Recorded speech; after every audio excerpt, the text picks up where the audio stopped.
میں بہک سکوں یہ مجال کیا، میرا رہنما کوئی اور ہے۔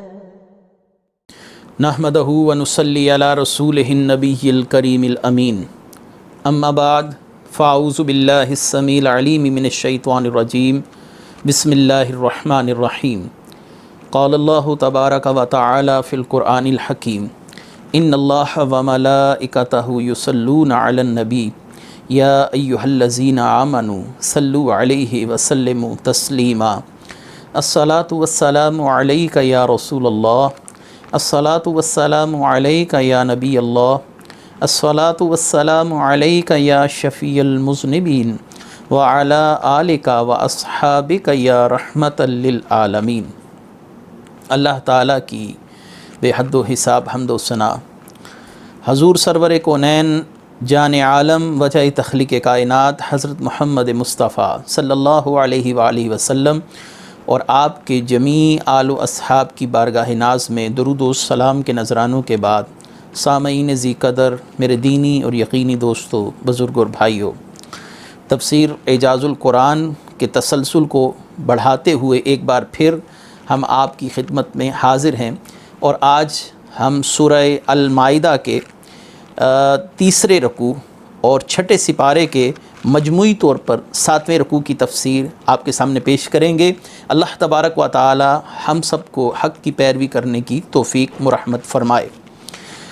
اللہ تبارک و تعالی قرآن کریم فرقان حمید میں ارشاد فرماتے ہیں، وَلَقَدْ أَخَذَ اللَّهُ مِيثَاقَ بَنِي إِسْرَائِيلَ وَبَعَثْنَا مِنْهُمُ اثْنَا عَشَرَ نَقِيبًا وَقَالَ اللَّهُ إِنِّي مَعَكُمْ لَئِنْ أَقَمْتُمُ الصَّلَاةَ وَآتَيْتُمُ الزَّكَاةَ وَآمَنْتُمْ بِرُسُلِي وَعَزَّرْتُمُوهُمْ وَأَقْرَضْتُمُ اللَّهَ قَرْضًا حَسَنًا لَأُكَفِّرَنَّ عَنْكُمْ سَيِّئَاتِكُمْ وَلَأُدْخِلَنَّكُمْ جَنَّاتٍ تَجْرِي مِنْ تَحْتِهَا الْأَنْهَارُ فَمَنْ كَفَرَ بَعْدَ ذَلِكَ مِنْكُمْ فَقَدْ ضَلَّ سَوَاءَ السَّبِيلِ۔ اللہ تبارک و تعالی ارشاد فرماتے ہیں، اور بے شک اللہ نے بنی اسرائیل سے عہد لیا اور ہم نے ان میں 12 سردار قائم کیے۔ اللہ نے فرمایا، بے شک میں تمہارے ساتھ ہوں اگر تم نماز قائم رکھو، زکوٰۃ دیتے رہو، میرے رسولوں پر ایمان لاؤ، ان کی تعظیم کرو اور اللہ کو قرض حسن دو، تو بے شک اللہ تعالیٰ تمہارے گناہ مٹا دے گا اور ضرور تمہیں ان باغوں میں داخل کرے گا جن کے نیچے نہریں جاری ہیں۔ تو اس عہد کے بعد تم میں سے جس نے کفر کیا تو وہ ضرور سیدھی راہ سے بھٹک گیا۔ اس آیت مبارکہ کی تفسیر سے پہلے اس آیت کا شان نزول بھی سن لیجئے تاکہ آپ کو اس کی تفسیر سمجھنے میں آسانی رہے۔ جب فرعون سے سیدنا موسیٰ علیہ السلام اپنے لشکر کو بچا کر لے کر نکل گئے، تو پھر اللہ تبارک و تعالی نے اس قوم کو حکم دیا کہ قوم جبارین کے ساتھ جہاد کرے، اور قوم جبارین ایک قوی قوم تھی جس قوم کے لوگوں کے قد طویل القامت تھے، یعنی وہ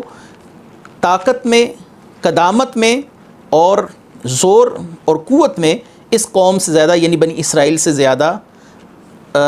قوت رکھتے تھے۔ تو حضرت سیدنا موسیٰ علیہ السلام نے اپنے 12 قبائل میں سے 12 افراد کا انتخاب کیا، اور ان کو نقیب کہا جاتا ہے، یعنی ہر قبیلے میں سے ایک سردار کا انتخاب کیا گیا، اور اس سردار کو اپنے قبیلے کی ذمہ داری سونپی گئی تاکہ وہ ان لوگوں کو جہاد کی ترغیب بھی دے اور قوم جبارین کی طرف جا کر ان کے حال احوال جان سکے۔ تو حضرت موسیٰ علیہ السلام کی نصیحت پر 12 سردار یہ منتخب ہوئے، اور جب یہ اریحہ کے مقام پر پہنچے تو ان نقباء کو، یعنی ان 12 لوگوں کو حضرت موسیٰ علیہ السلام نے قوم جبارین کے حال احوال جانچنے کے لیے اور دیکھنے کے لیے روانہ فرمایا۔ جب یہ وہاں پر پہنچے تو انہوں نے دیکھا یہ قوم بہت عظیم الجثہ قوم ہے، یعنی ان کا قد بہت طویل ہے، طاقت میں بھی بہت زیادہ ہیں۔ تو ان لوگوں کی ہیبت اور شان و شوکت دیکھ کر یہ لوگ گھبرا گئے اور واپس آ کر حضرت موسیٰ علیہ السلام کے سامنے جہاد کرنے سے انکار کر دیا۔ ان 12 میں سے صرف 2 افراد اپنے موقف پر رہے یا حق بات پر ڈٹے رہے، جن میں ایک کا نام غالب بن یقنا اور دوسرا یوشع بن نون تھا۔ تو اللہ تبارک و تعالیٰ نے اسی عہد کی طرف توجہ مرکوز فرمائی ہے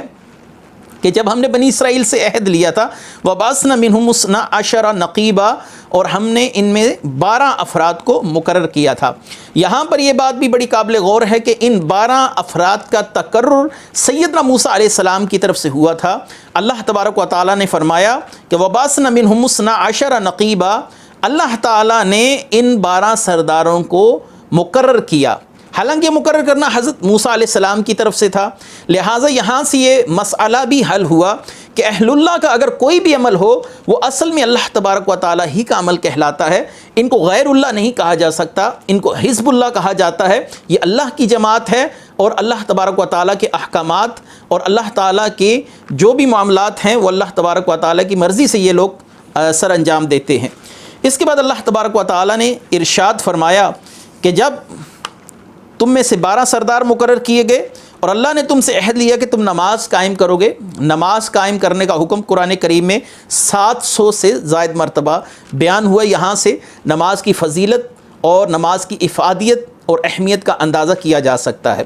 ایک حدیث ترک نماز کے مسئلہ پر عرض کر کے پھر آگے چلتا ہوں، کیونکہ وقت اختصار کے ساتھ ہمارے پاس ہوتا ہے اور اس میں ہم نے تفسیر کو مختصراً مگر جامع طور پر بیان کرنا ہوتا ہے۔ نبی کریم صلی اللہ علیہ وآلہ وسلم نے ارشاد فرمایا کہ جس نے نماز ترقی اللہ تبارک و تعالی قیامت کے دن ایسے شخص کو فرعون، حامان اور قارون کے ساتھ ایک ہی زنجیر میں باندھ کر لائے گا، یعنی گویا اس شخص کو اللہ کے بڑے بڑے نافرمانوں کے ساتھ کھڑا کیا جائے گا۔ اور زکوٰۃ دو، یعنی اپنے مال میں سے اللہ کے لیے خرچ کرو، اور میرے رسولوں پر ایمان لاؤ، وآمنتم برسلی وعزرتموہم، ایمان لاؤ میرے رسولوں پر، اور اس کے ساتھ متصلاً قرآن نے ذکر کر دیا وعزرتموہم، رسولوں کی تعظیم کرو۔ یعنی رسول پر ایمان لانے کے بعد جو سب سے پہلی چیز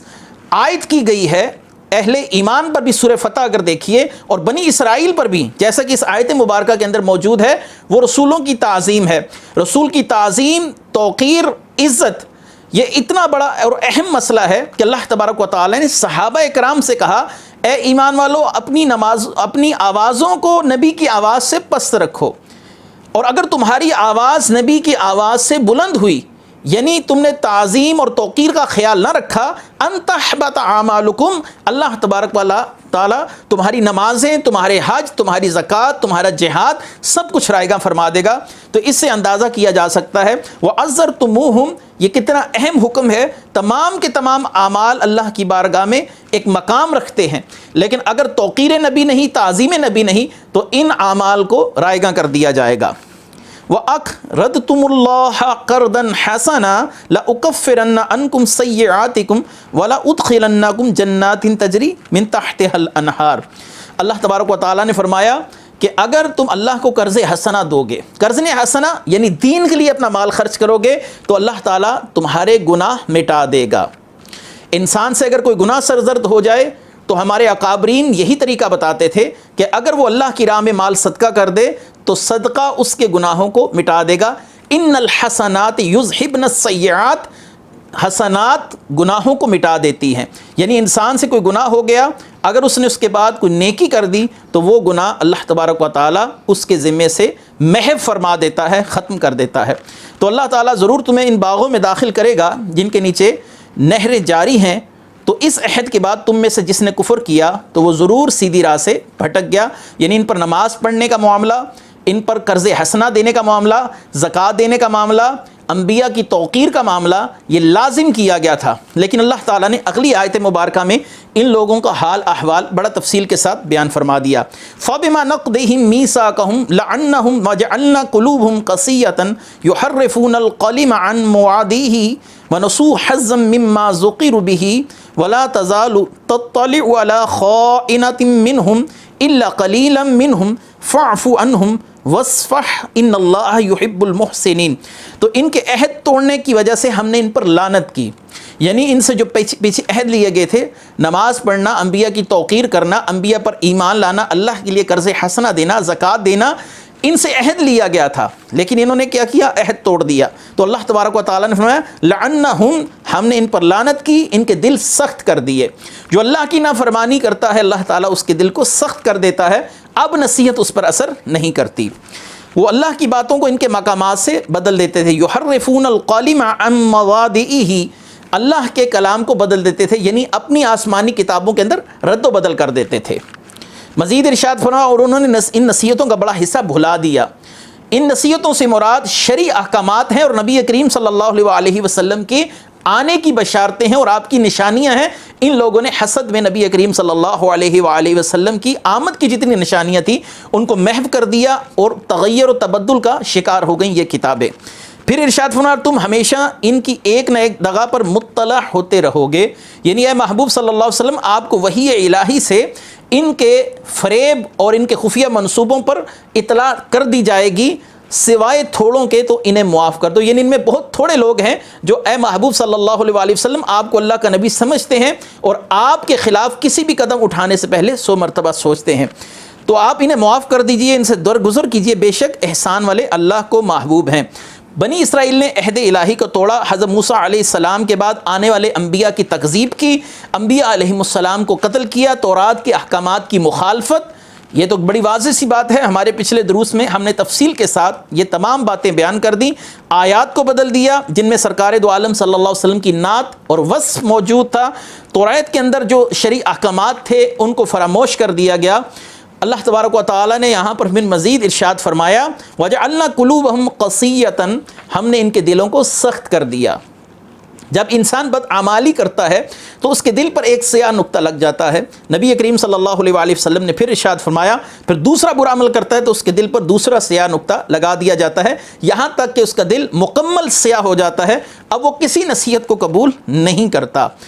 تو آپ صلی اللہ علیہ وآلہ وسلم نے ارشاد فرمایا سخت دل آدمی اللہ تعالیٰ سے بہت دور رہتا ہے، یعنی جس کو کوئی نصیحت اثر نہ کرے، جس کو نیکی کی تلقین کوئی فائدہ نہ پہنچائے، ایسا شخص اللہ تعالیٰ سے دور ہے۔ وَلَا تَزَالُ تَطَّلِعُ، آپ ہمیشہ مطلع ہوتے رہیں گے ان کی دغابازیوں پر، ان کے خفیہ منصوبوں پر کہ یہ انبیاء علیہم السلام کے ساتھ ماضی میں کیسے بد عہدیاں کر رہے ہیں اور اب مستقبل اور حال میں آپ کے ساتھ کیا بد عہدیاں کر رہے ہیں اور کیا کریں گے۔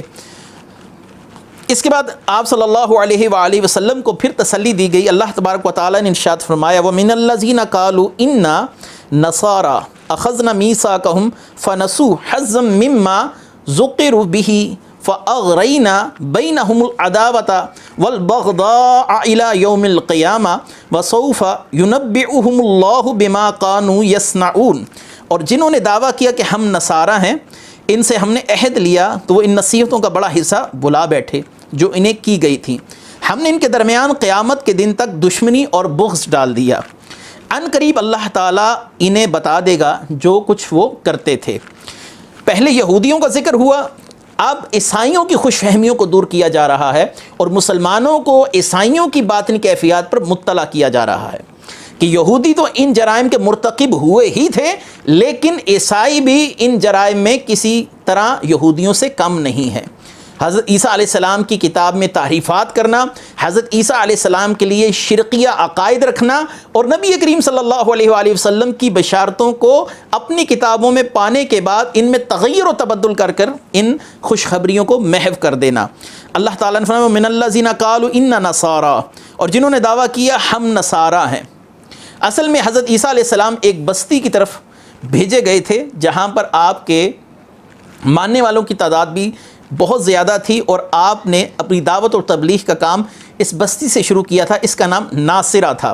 تو لہٰذا یہاں پر رہنے والوں کو نصارہ کہا جاتا ہے۔ یہ مفسرین کی رائے ہے، نصارہ یا نصارہ کا مطلب ایک ہے مددگار ہونا، جیسا کہ آپ نے سنا ہوگا مہاجرین و انصار، انصار وہ صحابہ تھے جنہوں نے مہاجرین کی مدد کی تھی، تو یہاں پر نصارہ کا معنی وہ لوگ جنہوں نے حضرت عیسیٰ علیہ السلام کی مدد کی اور حضرت عیسیٰ علیہ السلام کی اتباع کی اور ان کے دین اور ان کے مشن میں ان کی معاونت کرتے رہے۔ بعد میں اگرچہ ان لوگوں کے عقائد تغیر و تبدل کا شکار ہو گئے، ان کے اندر کئی مسالک بن گئے، کئی فرقے بن گئے، لیکن یہاں پر نصارہ کہنے کی جو بڑی وجہ ہمیں سمجھ آتی ہے وہ یہی وادی ناصرہ کے ساتھ ان کا انتساب ہے، ان کا تعلق ہے۔ اللہ تعالیٰ نے فرمایا یہودیوں کے بعد اب عیسائیوں کا تذکرہ کیا جا رہا ہے محبوب، ان کے بارے میں جنہوں نے کہا کہ ہم نصارہ یعنی خدا کے دین کے مددگار ہیں، ہم اللہ تبارک و تعالیٰ اور اس کے رسولوں پر ایمان لائے، لیکن جب انہیں انجیل دی گئی تو اس کا بڑا حصہ بھلا بیٹھے، کیونکہ انجیل کے اندر نبی کریم صلی اللہ علیہ وسلم کی آمد کی بشارتیں موجود تھیں۔ قرآن کریم ان باتوں کی تصدیق کرتا ہے، یجدونہ مکتوبا عندہم فی التوراۃ والانجیل۔ اللہ تبارک و تعالیٰ فرمانے ہیں محبوب صلی اللہ علیہ وسلم آپ کا ذکر ہم نے تورات میں بھی کیا، انجیل میں بھی کر دیا، یہ اپنے ہاں ذکر پاتے ہیں محبوب آپ کا تورات اور انجیل کے اندر، لیکن ان لوگوں نے بھی نبی کریم صلی اللہ علیہ وسلم کی آنے کی جو بشارتیں تھیں، آنے کی نشانیاں تھیں، آپ صلی اللہ علیہ وسلم کے کمالات اور اوصاف تھے، ان کو چھپانے میں وہی کردار ادا کیا جیسا کہ یہودیوں نے حسد کی بنا پر یہ معاملہ اپنی کتاب کے ساتھ کیا تھا۔ اللہ تبارک و تعالیٰ نے فرمایا کہ ہم نے ان دونوں کے درمیان یعنی یہود و نصارہ کے درمیان بغض اور عداوت پیدا کر دی ہے۔ یہاں پر اب ایک ذہنوں میں سوال اٹھے گا، اگر یہودی اور عیسائی آپس میں مل کر نہیں رہ سکتے، اللہ نے فرمایا ہم نے ان کے درمیان عداوت والبغضاء الی یوم القیامہ، کہ ہم نے ان کے اندر ایک بغاوت اور ایک دوسرے کے لیے نفرت پیدا کی ہے، تو یہاں پر ایک عمومی سوال جو اٹھتا ہے ذہنوں کے اندر وہ یہی ہے کہ امریکہ اسرائیل کو سپورٹ کیوں کرتا ہے جبکہ امریکہ ایک عیسائی ریاست ہے اور اسرائیل ایک یہودی ریاست ہے؟ تو قرآن تو کہہ رہا ہے کہ ان دونوں کے درمیان قیامت کی صبح تک بغض اور دشمنی رہے گی، جبکہ یہ دونوں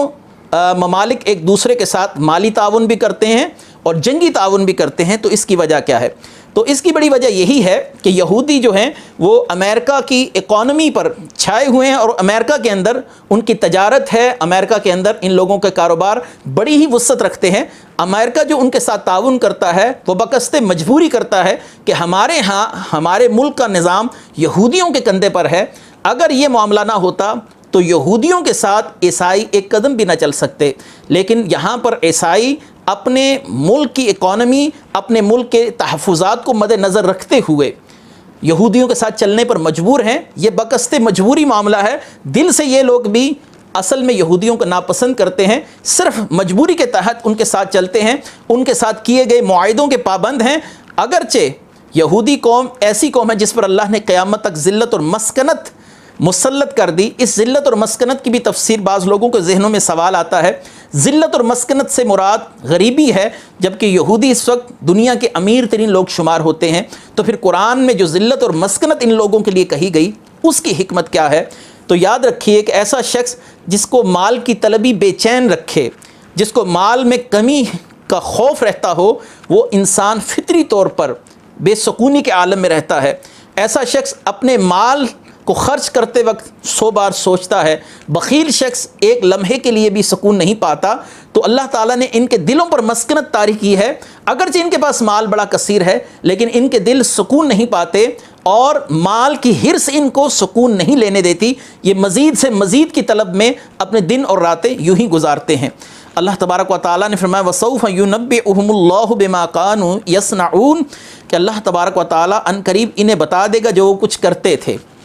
یا اہل الکتاب قد جاءکم رسولنا یبین لکم کثیرا مما کنتم تخفون من الکتاب ویعفو عن کثیر قد جاءکم من اللہ نور وکتاب مبین، اے اہل کتاب بے شک تمہارے پاس ہمارے رسول تشریف لائے، وہ تم پر بہت سی وہ چیزیں ظاہر فرماتے ہیں جو تم نے اللہ کی کتاب سے چھپا ڈالی،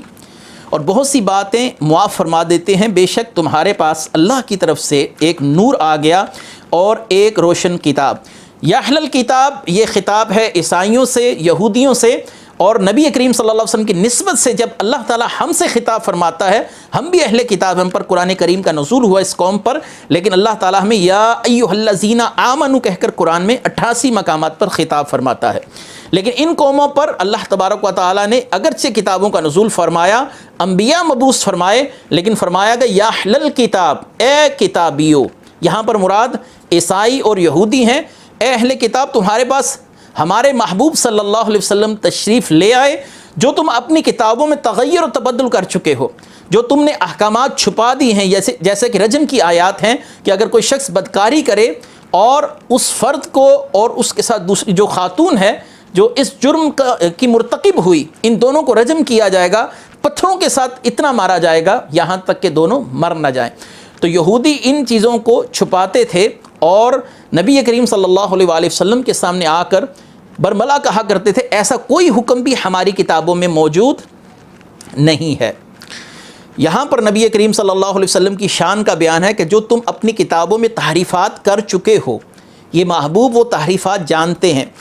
تو یہ نبی کریم صلی اللہ علیہ وسلم کا کتنا عظیم معجزہ ہے۔ یہ کتابیں عبرانی زبان میں تھیں، یعنی رسول اللہ صلی اللہ علیہ وسلم جو کسی سے نہیں پڑھے ہوئے، آپ اس کے باوجود ان کتابوں کی حقیقت پر بھی مطلع تھے، ان میں ہونے والی تغیرات اور تبدل اور ان کے اندر جو تبدیلیاں رونما کی گئی تھیں ان پر بھی آگاہ تھے، لیکن آپ صلی اللہ علیہ وسلم ان کو معاف کر دیتے تھے، اس بات کا اظہار نہیں کرتے تھے۔ وَيَعْفُو عَنْ كَثِيرٍ تمہیں معاف کر دیتے ہیں۔ نبی کریم صلی اللہ علیہ وسلم اگر پہلی کتابوں کے عالم ہیں تو پھر کتاب اللہ کے متعلق آپ کیا خیال کرتے ہیں؟ نبی کریم صلی اللہ علیہ وآلہ وسلم کے لیے بعض صوفیہ کا مذہب یہ ہے کہ آپ پر نزول قرآن 2 مرتبہ ہوا، ایک عالم ارواح میں آپ قرآن کو پہلے سے جانتے تھے، اور ایک عالم اجسام میں جس میں تدریجاً آپ پر آیات کا نزول کیا جاتا رہا۔ بہرحال یہ ایک صوفیہ کا موقف ہے۔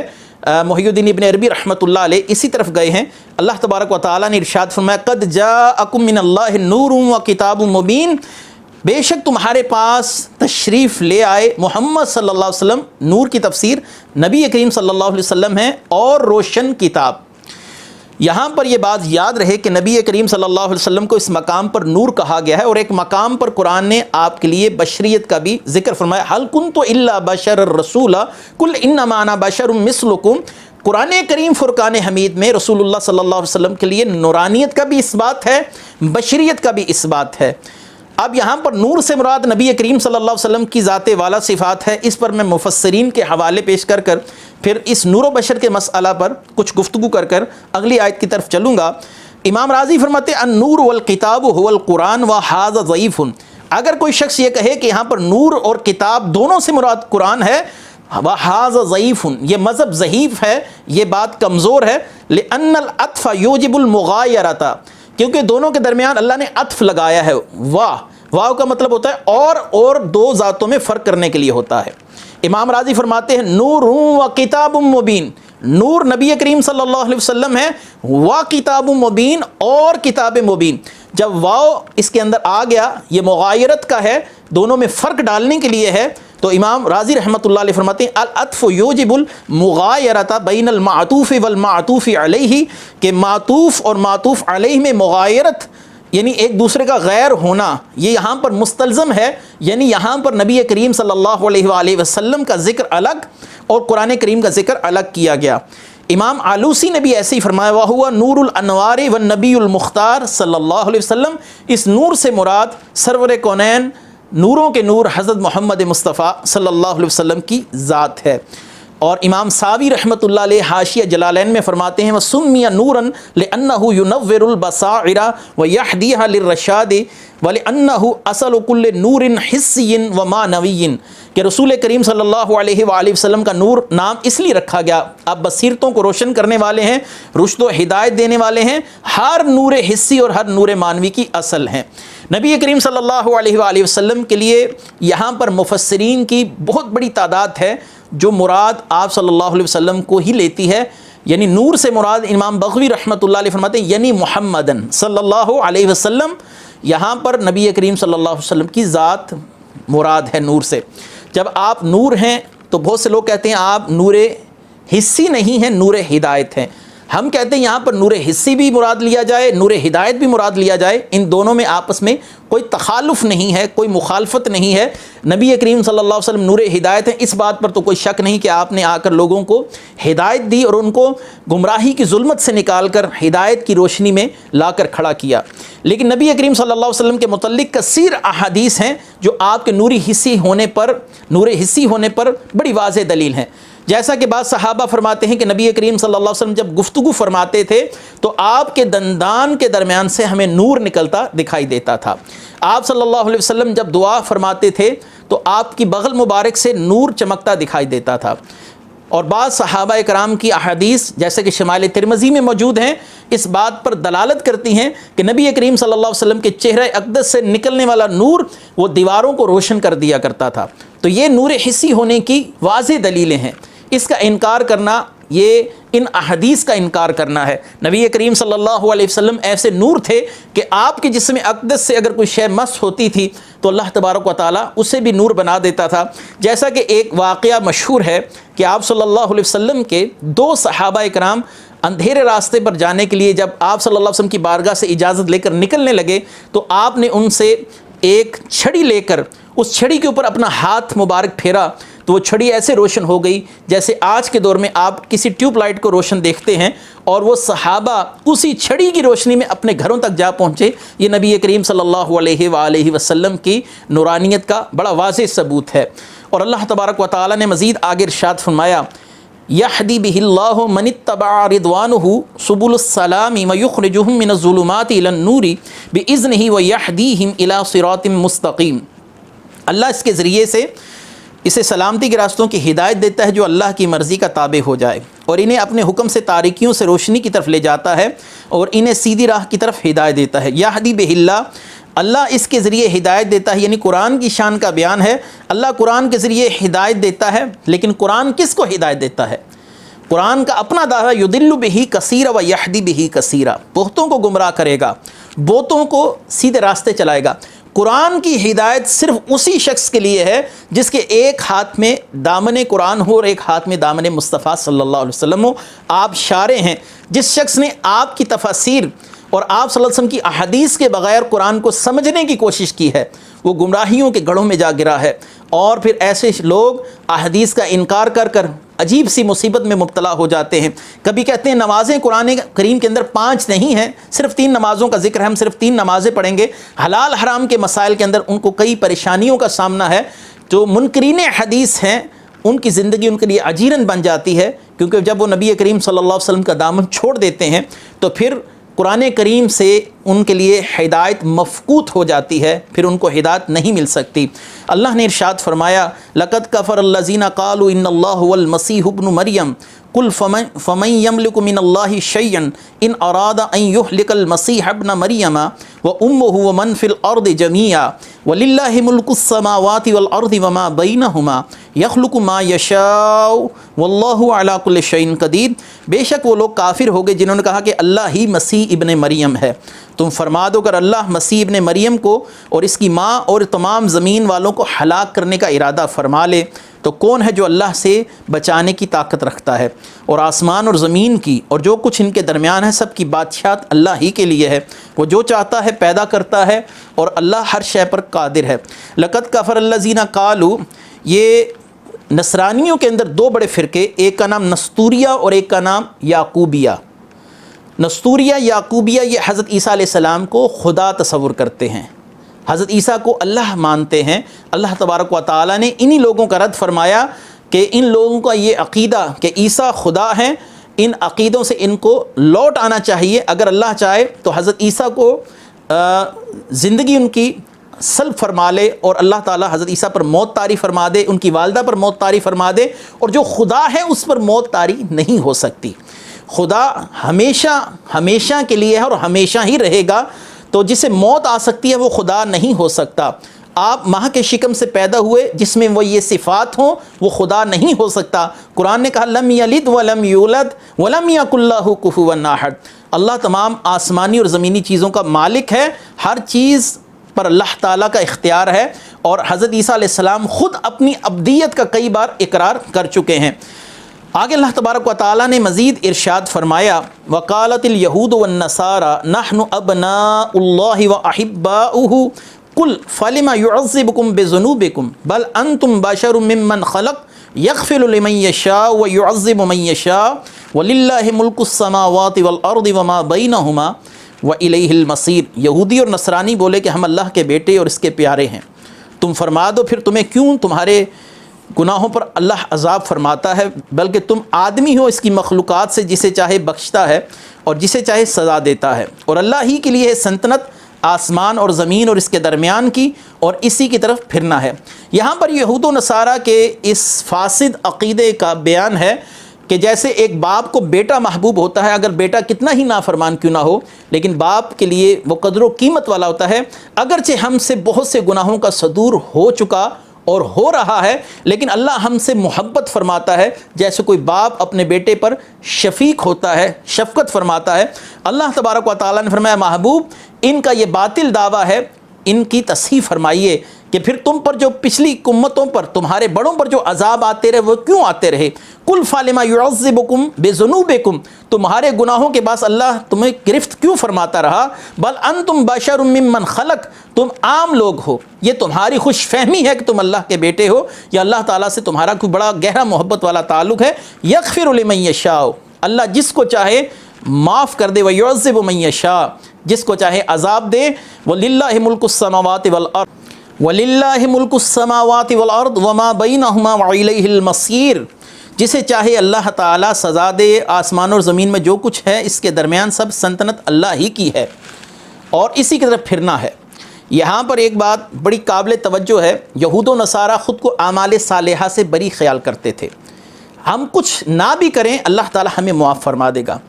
یہ ایسا عقیدہ کفر ہے، ہمیں اعمال سے چھٹی دے دی گئی، صالح اعمال سے۔ بہت سے لوگ آج یہ عقیدہ رکھتے ہیں ہم اللہ کے محبوب ہیں، ہمارا تعلق فلاں خاندان کے ساتھ ہے، ہم فلاں کی اولاد میں سے ہیں، ہم نماز نہ بھی پڑھیں تو شریعت تو ہمارے گھر کی ہے، نعوذ باللہ من ذالک۔ ہم اللہ تعالیٰ سے ان عقیدوں کی پناہ چاہتے ہیں، ان عقیدوں سے اللہ کی پناہ چاہتے ہیں کہ اللہ تبارک و تعالیٰ نے ہم پر اعمال صالحہ واجب کیے، لازم کر دیے، نماز پڑھو، زکوٰۃ دو، اطاعت رسول کو اپنی اطاعت قرار دیا۔ یہ لوگ اعمال صالحہ ہی سے باغی تھے۔ بہت سے ایسے لوگ ہیں جو آج کر جعلی پیروں فقیروں کے چکر میں رہتے ہیں اور وہ لوگوں کو یہ کہہ کر تسلی دیتے رہتے ہیں کہ اللہ نے ہمیں معاف فرما دیا ہے، ہمیں نمازوں کی ضرورت نہیں رہی۔ یہ وہی عقیدہ ہے جو یہود و نصارہ کا تھا کہ ہم اللہ کے محبوب ہیں، ہمیں اللہ تعالیٰ عذاب دے کر کیا کرے گا، وہ ہمیں عذاب کیوں دے گا؟ اللہ تبارک و تعالیٰ نے فرمایا یغفر لمن یشاء ویعذب من یشاء، یہ اختیار تمہارا نہیں ہے کہ تم طے کرو کس کو عذاب دے گا اور کس کو نہیں دے گا،